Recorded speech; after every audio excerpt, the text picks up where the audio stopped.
Question I think we need to ask ourselves is, are we reacting or are we responding? And there's a big difference between reacting to someone and responding to someone. Just me, even these gestures, reacting, like, ah, or responding, right? Responding with ease, responding with composure, responding with strategy. There's a big difference. And today I wanted to switch gears in light of everything going on in our country to talk about how we as a people can really, respond to what's going on today as opposed to just merely reacting. I want to share this with you. It's been heavy on my heart. And so, thank you so much for the opportunity to bring this to your attention.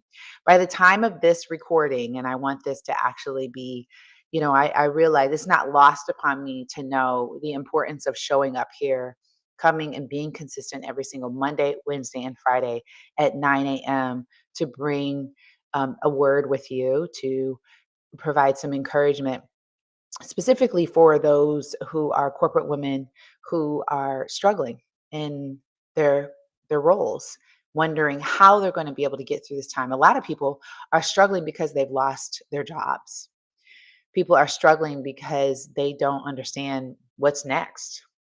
They are fearful because their entire savings, everything that they planned for, has just kind of been dismissed. And so I think the logical, or I would say the emotional thing to do is to respond, or excuse me, react in a way that's not thought provoking. And so I want to share with you, I know this all so well. For those of you who don't know me, my name is Diana Patton, and I am the founder of the Rise Advocates Movement and the Rise with Diana consultancy. And I have been in this reaction mode for a lot, for a long time. And in fact, I saw this growing up. Like, there wasn't really um, a lot of strategy put into the way we dealt with conflict when I was growing up. And probably a lot of you would agree that your family was likely similar. I just happened to have dealt with a lot of trauma growing up. I dealt with a lot of screaming, a lot of yelling, and a lot of confrontation, and even some guns being displayed. And as I look back on that childhood and how I was raised, that became my way of responding to everything.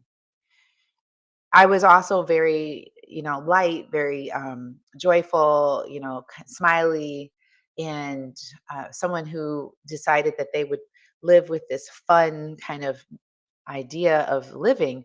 But I was also very angry. I was very emotional. It was really difficult for me to listen to someone say something about me, or if someone did say something about me and I found out about it, it would just wreck me. So I didn't know this, that there was some really actually a better way of living.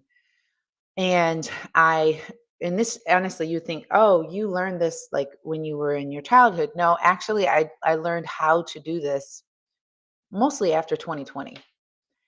And it was after the pandemic that I started to learn.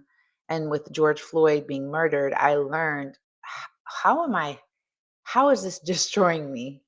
And this feeling of wanting to lash out, do something, get revenge, react in a way that was really, disheartening, was something that I really saw on full display. Number one, I felt, not great about it, because I looked back. I remember, when I was in law school, that was like, I finally have a license to be able to tell everybody what I want to say, and say it in a way that could be very destructive.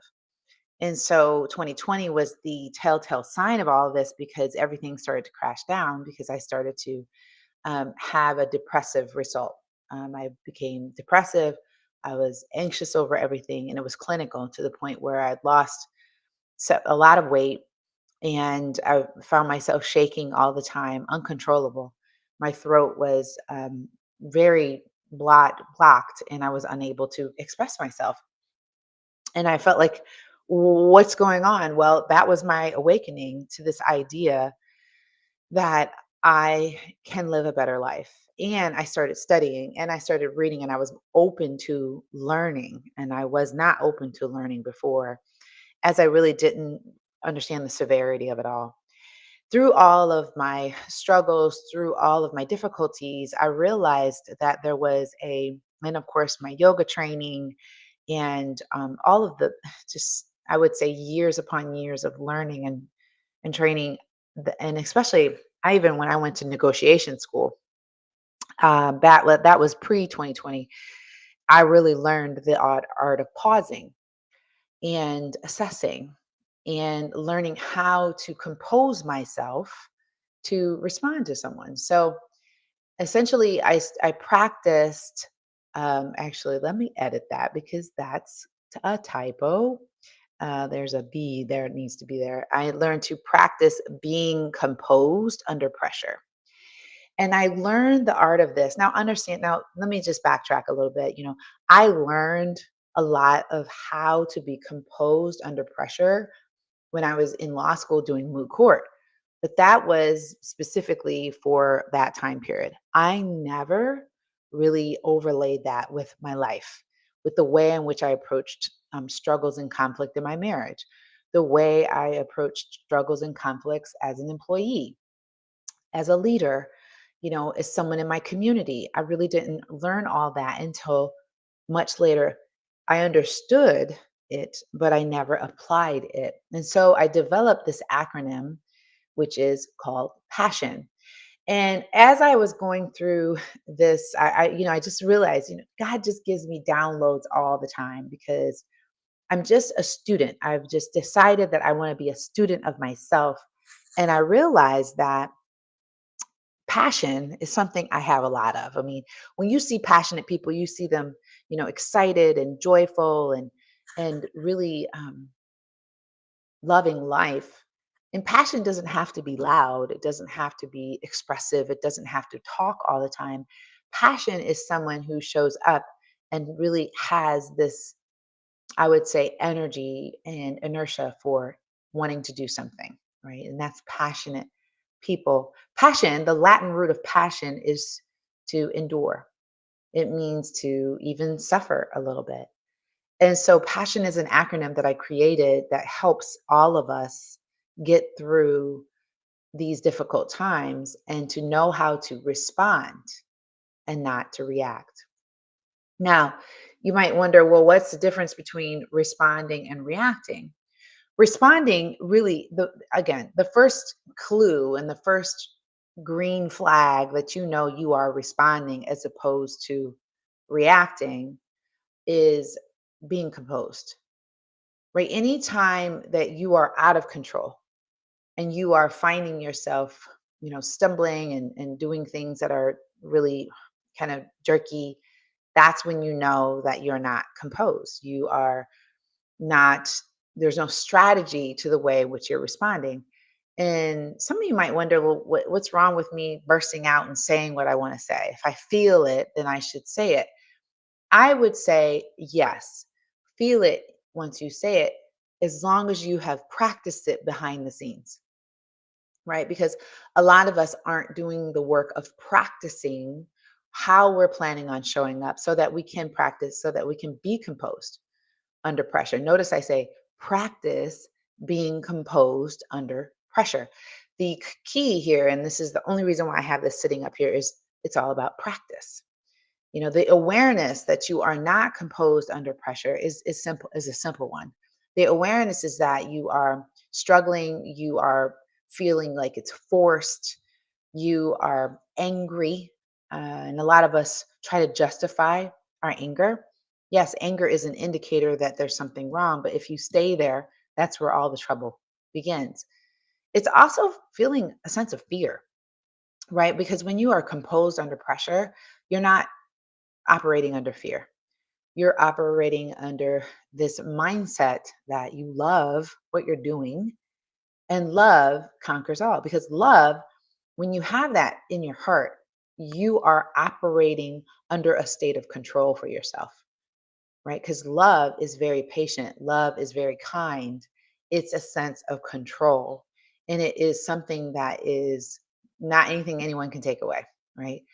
And the other thing that I realize is a lot of people who are not composed under pressure, they take inventory and they really drink in what people say about them.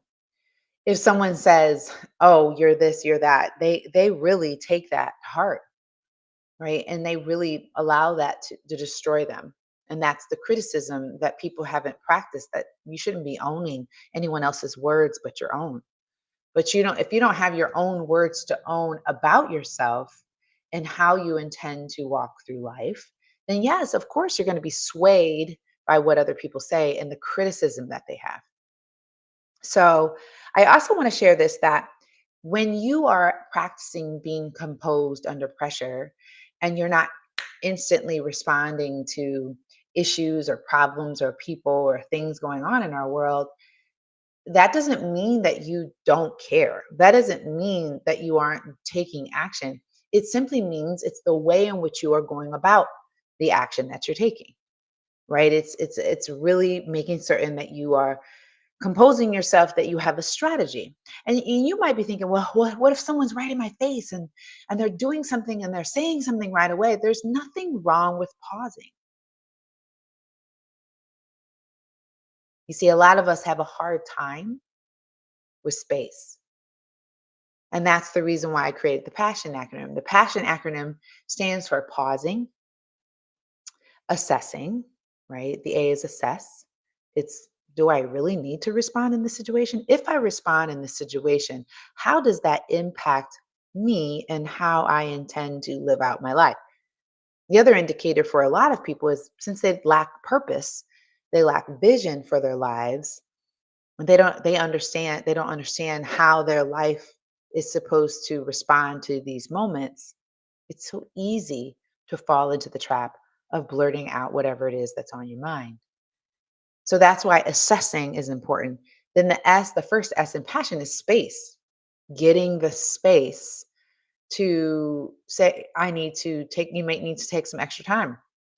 That is just an emotionally intelligent thing to do, is to get space from the situation, right? That's the reason why saying, okay, this is not the right time for me to have a meeting. Can we pause this meeting and have it tomorrow? That's a wise thing to do, right? And so space is important. And then speak, right? Because then speak, you must. We're not saying that you should, I'm not saying you should not speak at all. I'm saying that you should speak with strategy.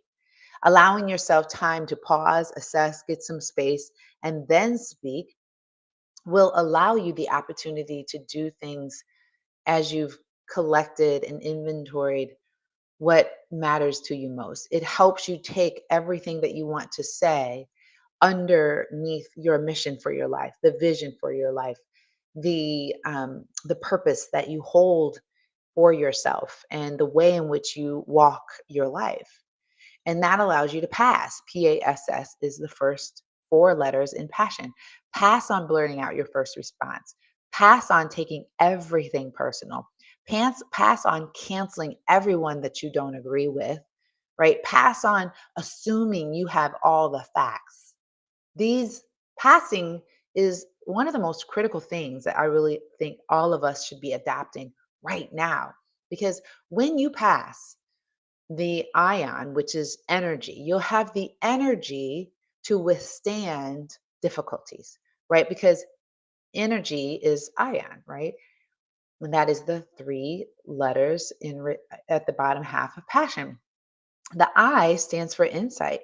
It's this, I have insight in the situation, right? That means that you are very curious. That means that you have a heightened degree of knowing. There's an inner knowing that you're taking inventory of, right? And you are really taking inventory of the spiritual relevance of what you're saying and the compounded nature and the weight of your words. The O is open. That means that you're open to hearing what other people have to say. You're going to listen. You're not going to always be talking the entire time. You want to listen and you want to hear what other people have to say.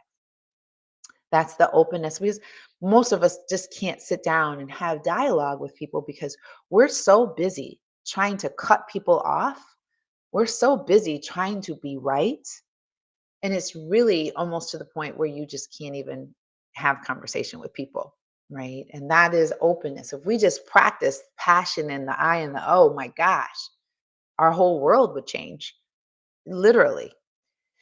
And then the knowledge is the last N. And that, of course, we know knowledge begins with K, but in our instance, it begins with N because knowledge is key. I mean, a lot of us are filling ourselves with useless information and we're not attaining knowledge. And a knowledge is really learning, reading, growing, constantly growing, and having a growth mindset. That is knowledge. And so passion helps us get through these difficult times. And, I talk about this, the passion method is a key fundamental frame within the Rise Advocates movement. It's one of the key messages we teach within the Rise with Diana community. And it's something that we want you to learn more of. I'm going to link in the comments our Rise with Diana podcast that talks about that. And I would love, love, love to have more dialogue with you all about that. But I need to give you an opportunity to learn more about this. And so here's what I would love for you to do. I would love for you to join our webinar. We have a webinar that's going to be happening on April the 10th. And you can register with this link. And we'd love for you to join us on April 10th. And it's at 1 p.m. Let me put this time in here. It's 1 p.m. Let's see, 1 p.m. and that is Eastern Standard Time. So we would love for you to join us for that webinar. It's at 1 p.m. Eastern Standard Time, April 10th, and the link to register. And we're going to be going through this. I want to give you all strategies for you to be able to respond in a way that's going to help move agendas forward that are steeped in the love for the community that is really going to help our country evolve in a way, not just our country, our world, but we need to start in our own communities, right? We need to start in our jobs, in our homes, and in our jobs, our homes, and in our community. It's really critical for us to be able to do that and to simply serve. A lot of us want to go out there and change the world, but we're not changing the world around us. We're not looking at how we can make one person better. Like, I think a lot of us, and I really understand the idea of protesting right now because we want to be heard, and protesting is our right in this country to be able to protest. But my friends of you who out here are protesting, please take everything and bring it back to your community. Talk to people that you don't agree with. If you are unable to sit down and have a conversation with someone that you don't agree with, you've missed the point. What is the whole idea of protesting, right? Because there's a whole bunch of people who believe the exact opposite than you believe in. And so the way to be able to learn and the way to be able to make the change is to get into dialogue and get into conversation with people you don't agree with. And you may walk away from the situation not agreeing with each other. And that's okay too. Take a sip of coffee because one day I'm going to be sponsored by Starbucks. One second. So I just want you to know that. Um, so I want to look at my notes here. I want to also uh, let you know that yes, we must be about action, but the right action is what is needed right now. So I want to leave you with the webinar. I also want to share with you if you are in the Toledo area, that's Toledo, Ohio area. I would like you to consider coming to the You Are Worthy event that's happening April 9th at Toll House. I know for a lot of you who listen here, you're not from the Toledo area. So I want you to have, of course, the way which you can connect with us, you know, online is on April 10th at 1 p.m. Eastern Standard Time. And there's the link. But we also want to invite you to our April 9th event. You are worthy. If you're in the Toledo, Ohio area, I'm sure you're hearing about this. And we only have so many seats left because we cannot, it's free, so we can't have tons of people there, but we want to have the right amount of people there. Okay, so that is what we wanted to share. We want you to respond and not react to situations. We hope that this video, this conversation will continue. Please add your notes to the comments. We'd love to hear more. Please follow us, continue to follow us. We will be here every single Monday, Wednesday, and Friday, 9 a.m. Eastern Standard Time, LinkedIn, YouTube, as well as Facebook. All right, thank you so much. See you next time.